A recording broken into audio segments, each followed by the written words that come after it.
حضور اکرم صلی اللہ علیہ وآلہ وسلم نے وحی کے رک جانے کے زمانے کے حالات بیان فرماتے ہوئے کہا کہ ایک روز میں چلا جا رہا تھا کہ اچانک میں نے آسمان کی طرف ایک آواز سنی اور میں نے اپنا سر آسمان کی طرف اٹھایا۔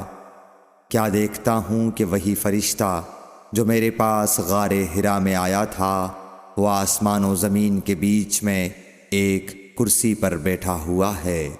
میں اس سے ڈر گیا اور گھر آنے پر میں نے پھر کمبل اوڑھنے کی خواہش ظاہر کی۔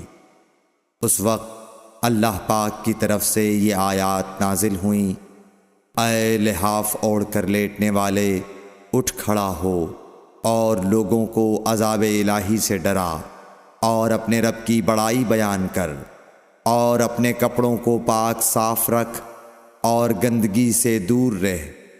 اس کے بعد وہی تیزی کے ساتھ پے در پے آنے لگی۔